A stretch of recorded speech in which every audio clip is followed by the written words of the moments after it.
इस हिस्से में जो शख्सियत मेरे साथ इस वक्त मौजूद है जिनसे हम डिस्कशन को आगे बढ़ाएंगे क्योंकि बड़ी इन्फॉर्मेटिव और डिफरेंट बातें हो रही हैं और कंस्ट्रक्टिव हैं और अच्छा लग रहा है कि अब एक लाइन और लेंथ हमें इस शूबे में कंसिस्टेंट नज़र आ रही है।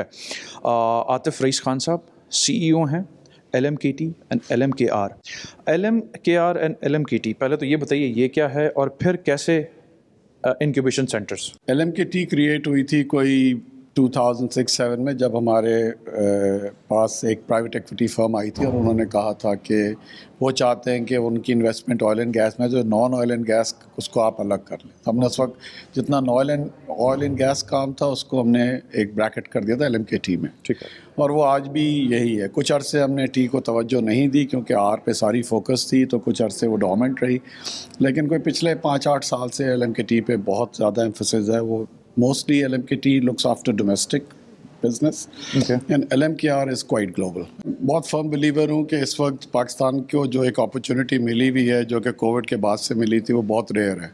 कि हम 30 साल पीछे रह गए थे और कोविड ने सब कुछ रोक दिया, सारी दुनिया को रोक दिया, छोटे मुल्क बड़े मुल्क सब। हमें अपॉर्चुनिटी मिली कि हम लीप फ्रॉग करें और वहाँ उनकी सफ में खड़े हो। अब ये कि अपनी जो मैक्रो लेवल स्ट्रक्चरल रिफॉर्म्स हैं उनको करके और तवज्जो इस वक्त हम टेक्नोलॉजी के पाकिस्तान को मैं आज भी कहता हूँ, अगर कोई चीज़ ठीक कर सकती है तो खाली टेक्नोलॉजी।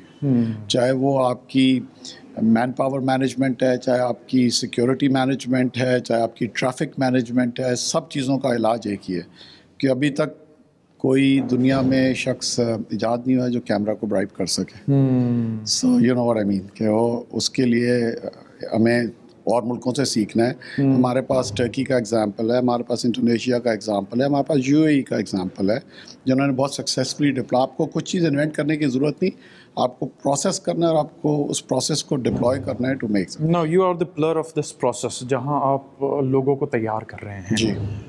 मज़ीद कितना वक्त लगेगा, क्योंकि अभी तादाद में हम कम हैं, पोटेंशियल ज़्यादा है और जो चेंज ओवर हमारे यहाँ हो रहे हैं, पॉलिटिकल इकोनॉमी हो रही है, जो हालात वाक़ियत में, तो इससे कोई डिस्टॉर्शन या डिस्टर्बेंस तो महसूस नहीं होती आप जैसे लोग? नहीं, देखिए बात कैपेसिटी की है ना। कैपेसिटी ये है कि यहाँ पे एप्लीकेशन तो 400 आती हैं, हम लेते 20 हैं। अब मुझे खुशी ये होती है कि वो 20 में से भी जो है 20% सक्सेसफुल होते हैं, लेकिन जो बाकी हैं उनकी ग्रूमिंग हुई है। अगर 1000 प्रोफेशनल्स यहाँ से गुजरे हैं, भले वो यूनिकॉर्न नहीं बने या वो उनकी सक्सेसफुल नहीं रही कंपनी, लेकिन एक 6 मंथ की उनको बड़ी इंटेंस ट्रेनिंग मिली और उसी का हिस्सा जैसे इनसेट का प्रोग्राम है, वो आके आपको बिजनेस सिखाएंगे। वो डिग्री वाला सिलसिला ख़त्म। अब स्किल डेवलपमेंट हमने एज एन ऑर्गेनाइजेशन ऑल्सो बहुत अपनी रिक्वायरमेंट चेंज कर दी। आप अगर प्रूव कर सकते हैं एक जॉब है और वो कर सकते हैं, बिकॉज अब यूट्यूब और बाकी जो चैनल्स हैं, लिंक्डइन के कोर्सेज वगैरह करके लोग ज़्यादा क्वालिफाई हो गए और वो जो अपने आप को खुद क्वालिफाई करते हैं वो ज़्यादा मोटिवेटेड होते हैं। और ज़्यादा एफर्ट करते हैं, तो वो इतना पैसे खर्च करके डिग्री लेके आके, और वो दो थिंग्स आर चेंजिंग। अगर आप US के भी स्टैट्स देखें तो इस वक्त बड़ा रैपिड ड्रॉप है एनरोलमेंट में यूनिवर्सिटीज़ में। तो पीपल स्टिल फील के जो अब एम्प्लॉयमेंट है स्किल की, उनकी बेंचमार्किंग ज़्यादा है डिग्री प्रोग्राम से ज़्यादा। और दूसरा है कि टेक्नोलॉजी है सारी, हमें अब जेन Z आ गई है, वो पाकिस्तान फॉर्चुनेट है। रईस साहब बहुत शुक्रिया, आपने वक्त दिया और बड़ी अच्छी बातें हुई हैं। हमारे साथ मौजूद थे आतिफ रईस खान साहब, चीफ एग्जीक्यूटिव हैं, चेयरमैन भी हैं, और जो हमने इनसे इनिशिएट किया, अब चीज़ें हैं, कर रहे हैं, और इस तरीके के लोगों की और भी ज़रूरत है क्योंकि इस होराइज़न को हमें बढ़ाना है। क्योंकि अब कन्वेंशनल मेथड से बिज़नेस के निकल के हमें इन मेथड्स पर आना है ताकि हम रीजनल और इंटरनेशनल प्लेयर से कम्पीट करें। हमारे लड़कों का जो प्रोडक्ट हैं वो अक्वायर भी हो रहे हैं। आज हमने उनसे इंटरेक्ट किया और आपके सामने रखा है, तो किस हद तक टैलेंट यहाँ मौजूद है उसको मज़ीद एनहांस करने की ज़रूरत है। पॉलिसी क्या मैटर्स रहते हैं वो हम सरकारी लोगों से भी बात करेंगे। एक ब्रेक के बाद हमारे साथ रहेगा और किस तरीके से वो प्लान कर रहे हैं कि इसको मज़ीद एनहांस किया जाए, जो विजन टू 2030 है या 2050 है। एक ब्रेक के बाद हमारे साथ रहेगा।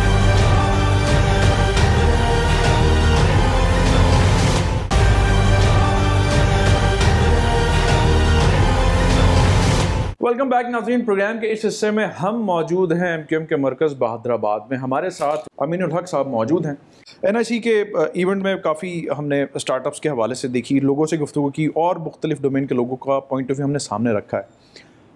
3 सालों में तो काफ़ी तगड़ा एक अदाद शुमार पे इम्पैक्ट पड़ा है। बिलियन ऑफ रुपीज़ की जो है इन्वेस्टमेंट भी है और लोग अर्न करना भी शुरू हो गए हैं। आज से तकरीबन 3 साल पहले जब मैंने वजारत संभाली थी तो लगभग 5 नेशनल इंक्यूबेशन सेंटर पाकिस्तान में काम कर रहे थे, और ये तकरीबन ये 25-30 साल की कारकर्दगी थी। हमने क्या किया, मिनिस्टर ऑफ आईटी ने हमने इस पर काम शुरू किया। अल्हम्दुलिल्लाह पिछले 3 साल में 3 नेशनल इंक्यूबेशन सेंटर का इजाफा किया। एक हैदराबाद में हमने कायम किया सिंध यूनिवर्सिटी के ताबन से, मैंने हैदराबाद शहर में, और इसके साथ साथ हमने मॉडर्न टेक्नोलॉजी के साथ आगे बढ़े। हमने जब फैसलाबाद में कायम करने के तो पता लगा कि फैसलाबाद जब एग्रीकल्चर में बहुत आगे, तो हमने एग्रीकल्चर जैसे कहते हैं एग्रीटेक इंक्यूबेशन सेंटर फैसलाबाद में कायम किया। और 8वां जो हमने बड़े इंपॉर्टेंट चीज़ थी, आपको याद होगा कि किसी ज़माने में रावलपिंडी में हमारा एयरपोर्ट हुआ करता था। हमने एयरफोर्स वालों से रिक्वेस्ट की कि आप इसका जो डिपार्चर लॉन्च है हमें दे दें। हमने उसे किस में कन्वर्ट किया, हमने उसे एरोस्पेस इंक्यूबेशन सेंटर में कन्वर्ट किया। अब एयरफोर्स के ताउन के साथ। तो यस, 8वां NIC जो है हमारा पिंडी में काम कर रहा है। हम मॉडर्न टेक्नोलॉजी के साथ आगे जा रहे हैं। लगभग इस पूरे अरसे के अंदर हमने 1500 स्टार्टअप को इंक्यूबेट किया। उसके अंदर 37% खवातीन थी। मेरा टारगेट क्या है, क्योंकि MQM पाकिस्तान से ताल्लुक़ है, मेरे इंतखाबी मंशूर का एक हिस्सा एम्पावरमेंट ऑफ वुमेन। हम NIC के जो PD थे, प्रोजेक्ट डायरेक्टर, उनको ताकीद थे कि हर सूरत में खवातीन की तादाद बढ़ाकर 50% किया जाए। एडेप्टेबिलिटी हमारे यहाँ बिजनेस माइंडसेट में उस तरह से नहीं है। अब तो पूरी दुनिया का बिजनेस हो ही टेक के ऊपर रहा है। हाँ बिल्कुल जनाब, आपने बड़ी खूबसूरत बात की है। मैंने जब वजारत संभाली तो I to face a lot of problem from finance department, FBI और स्टेट बैंक। उनका माइंडसेट क्या था कि आटा दाल चावल बेच के हम पैसे कमाएंगे।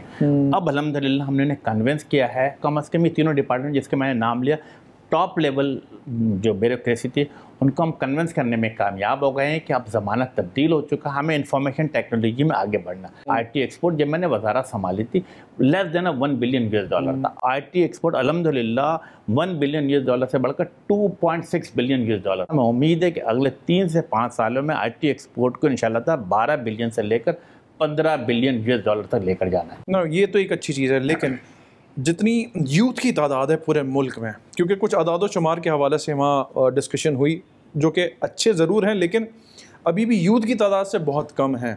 क्योंकि अर्बन एरियाज़ के अंदर तो चलें ठीक है, इंक्यूबेशन सेंटर्स हैं, बड़ी तादाद रूरल एरियाज़ में है और टैलेंट की कोई कमी नहीं है।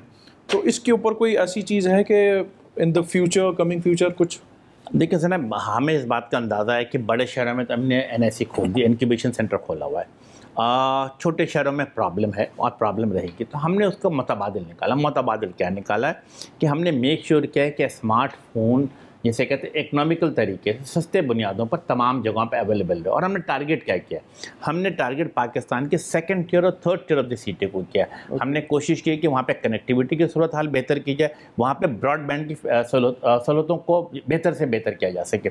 और इसी सिलसिले में मिनिस्ट्री ऑफ IT ने थ्रू USF, जो हमारी एक सब्सिडी ऑर्गेनाइजेशन है, यूनिवर्सल सर्विसेज फंड, उसके तवस्सुस से हमने लगभग 83 new project costing 77 billion Pakistani rupees के हिसाब से जैसे कहते हैं 3G 4G के टावर बनाए हैं, फाइबर ऑप्टिक बिछाए जा रहे हैं।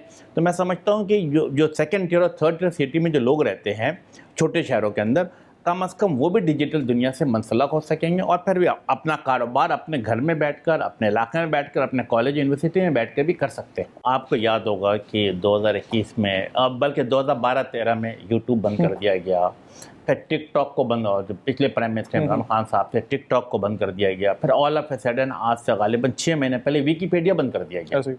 हमने उसके ऊपर रिएक्ट किया मिनिस्टर ऑफ IT ने। फिर अभी जो 9 मई का वाक़या आया, इसके ऊपर भी मेरा ख्याल है कि शाम की 6 साढ़े 6 बजे मुख्तलिफ़ जगहों पर मुख्तलिफ़ चीज़ें क्लोज़ होना शुरू हुई। हमने हर मौके पर एक प्रिंसिपल स्टैंड लिया। हमारा क्या स्टैंड है, ऐसी किसी भी पाबंदी के ख़िलाफ़ है जिससे तरक्की का अमल रुकता हो। हम समझते हैं कि इंटरनेट की फैसिलिटीज़ को रोकना तरक्की के अमल को रोकने के मुतारिफ है। आप लाजमी तौर पर लोगों को डिसाइड होने दें, खुद करने दें कि क्या अच्छा और क्या बुरा है। अमीन भाई बहुत शुक्रिया। साबिक वफाकी वज़ीर अमीनुल हक साहब से हमने बात की, सियासी सूरत हाल और स्पेशली जिस डोमेन के वो वज़ीर रहे हैं, किस हद तक जो है वो पॉलिसी कंसिस्टेंट रहने की वो बात कर रहे हैं, वो हमने आपके सामने रखा। और इससे कबल जो सूरत हाल है टैलेंट मैनेजमेंट के हवाले से, एंटरप्रेन्योर्स के हवाले से, किस हद तक लोग इस वक्त फुली इक्विप्ड होना चाहते हैं और बड़ी तादाद में इस मामले में आके अपना हिस्सा शुमार करना चाहते हैं। हम आवाज़ के आज के प्रोग्राम में टीम को इजाज़त दीजिए। अल्लाह हाफ़िज़।